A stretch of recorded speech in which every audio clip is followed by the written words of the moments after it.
माझ्या विश्वबंधू भगिनीनो, मी आपल्याला होळी पौर्णिमा याचा आध्यात्मिक अधिष्ठान सांगण्याचा प्रयत्न करतो आहे. आपल्याला ते सांगणं आवश्यक वाटलं आणि आता येत्या पूर्वा फाल्गुनीला मला वाटतं 14 तारखेला पौर्णिमा ती आहे आणि त्या पौर्णिमेच्या निमित्तानं आपल्या हिंदू संस्कृतीमध्ये होळीचं स्थान काय आहे, ते कशी निर्माण झाली, तर त्याचा आध्यात्मिक अधिष्ठान सांगताना मला एक अध्यात्माची गोष्ट आठवली, ती मी आपल्याला सांगू इच्छितो. दक्षाची मुलगी पार्वती ही शंकराची पत्नी. दक्षानं यज्ञ मांडला आणि त्या यज्ञामध्ये शंकराला निमंत्रित न केल्यानं पार्वती निमंत्रण नसताना तिथं गेली आणि दक्ष राजा, तिचा बाप आणि आई हिने तिचा अपमान केला, म्हणून दक्षाच्या यज्ञात पार्वती गेली आणि मरण पत्करले. या गोष्टीचा शंकराला खूप राग आला आणि शंकरानं जटा आपटल्या आणि वीरभद्र तयार केला. शंकराने वीरभद्र तयार केला. वीरभद्राचा दक्षावर चालून गेला आणि दक्षाला शंकरानं ठार मारलं. ठार मारलेल्या दक्षाला वीरभद्रानं त्याचं मुंडकं कापलं आणि त्याचा चेंदामेंदा केला आणि माती करून टाकली. आणि शेवटी ही गोष्ट देवांना कळली आणि देव शंकराकडे आले.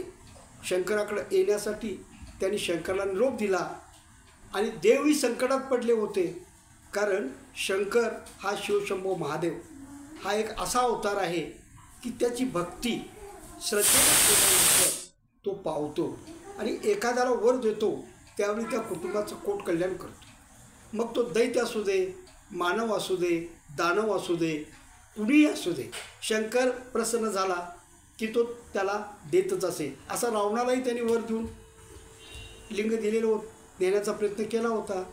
तसंच अनेक भस्मासुरालाही असे वर देऊन भस्मासुराने त्याला वर देऊन त्यालाही त्यांनी मोठं केल्याचा प्रयत्न केला होता आणि जेव्हा ते उन्मत्त झाले तेव्हा त्यांना मारूनही टाकलं होतं.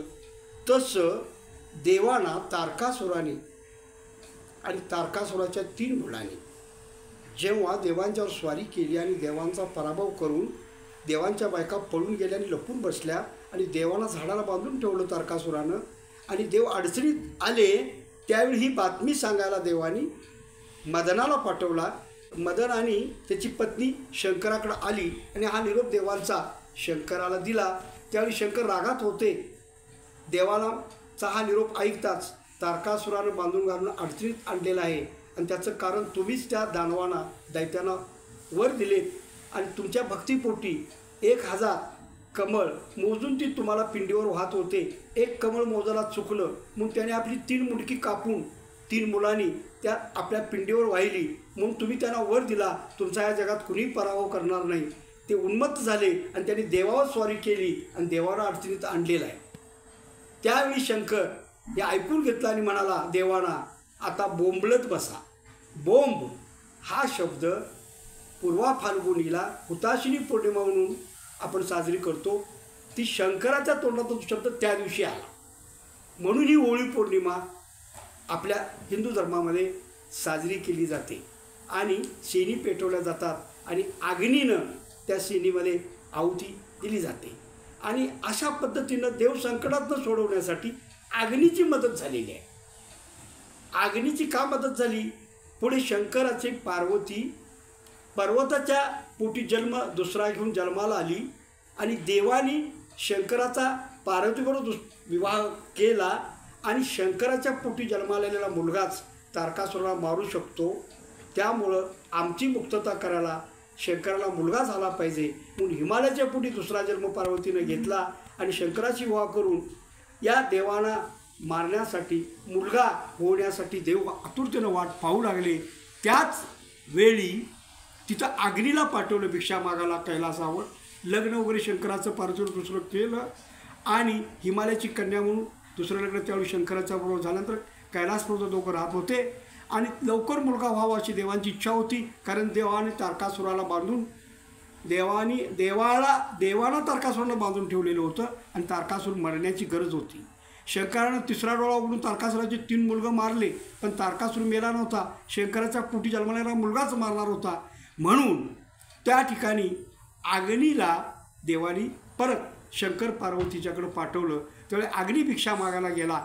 त्यावेळी शंकराच्या पार्वतीने अग्नीला भिक्षा वाढली. त्यावेळी ते शंकराचं बीज होतं. ती बीजरूपी भिक्षा शंकराची अग्नीने गिळली आणि कार्तिक षडानन हा त्याच्या पोटात तयार झाला. आणि तोच 5 वर्षाचा असताना शंकर पार्वतीनं तो अग्नी पोटात गेल्यानंतर अग्नीच्या पोटात तो षडानन तयार झाला होता आणि गर्भ अग्नीच्या पोटात वाढतोय असं वाटलं. अग्नीला लाज वाटली म्हणून अरण्यात लपून बसला आणि अरण्यात लपून बसला. तिथं गंगा नदीच्या काठाला 6 ऋषींच्या बायका धुणं धुण्यासाठी आल्या होत्या. धुणं धुवून गाणं म्हणत होत्या. तो त्या बायकांना बघितल्यानंतर अग्नीनं आपल्या पोटातला षडानन कार्तिकेचा गर्भ त्या 6 जणींच्या पोटामध्ये ऋषींच्या बायका होता त्यांच्या पोटामध्ये टाकला. आणि त्या ऋषी पत्नीनं असं वाटायला लागलं, हा गर्भ आम्ही घरी जर घेऊन गेलो तर ऋषी आम्हाला काय म्हणतील. मग त्यांनी तो गर्भ आपल्या पोटातून टाकला. ही गोष्ट कैलासावर शंकर पार्वतीला कळली. त्यावेळी पार्वती शंकर तिथं आले आणि तो गर्भ त्यांनी तो आबरत उचललं शंकरानं आणि पार्वतीच्या हातात दिलं. त्याला 6 तोंडं होती, 12 हात होते. तोच षडानन कार्तिक स्वामी पार्वतीच्या हातात दिल्यानंतर पार्वतीनं स्तनाला लावला. मायेचं रूप त्याला दिलं. 5 वर्षामध्ये त्याचे जवळ सगळे असणारे 16 संस्कार जे होते ते केले. आणि 7 वर्षाचा झाल्यावर सेनापतीपद देव सैन्याचं त्याच्याकडे दिलं आणि तारकासुराचा पराभव करण्यासाठी त्याला स्वर्गात पाठवलं. आणि सेनापतीचं पद घेऊन तारकासुराचा वध करण्यासाठी षडानन कार्तिक हा गेला आणि त्यानं अमोघ शस्त्रानं त्याचा पराभव करण्यासाठी दोघांनी एकमेकावर शस्त्र सोडली. पण सगळी शस्त्र तारकासुराची शस्त्र ह्या षडाननाने गिळली. त्यावेळी तारकासुराचा पराभव होतो असं त्याला वाटलं आणि तो त्याला भेटायला येत असताना पाय त्याचे धरले षडानन कार्तिकनं आणि तारकासुराला फिरून गर जमिनीवर आपटला आणि ठार मारला आणि तारकासुर मेला आणि देवांची सुटका झाली.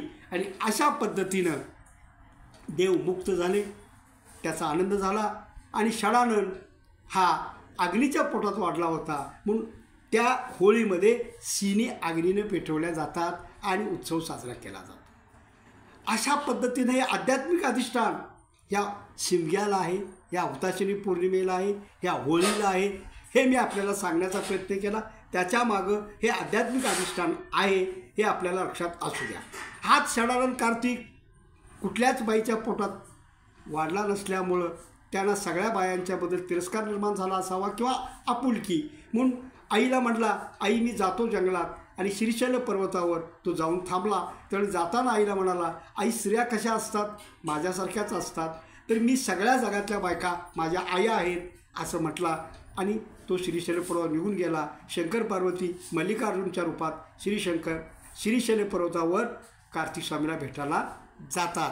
अशा पद्धतीनं देवाला मुक्त करण्यासाठी देवाना बोंब हा शब्द वापरलाच, पण देवाला मुक्त करून आनंदही त्यानं दिला म्हणून आनंदानं होळी साजरी केली जाते.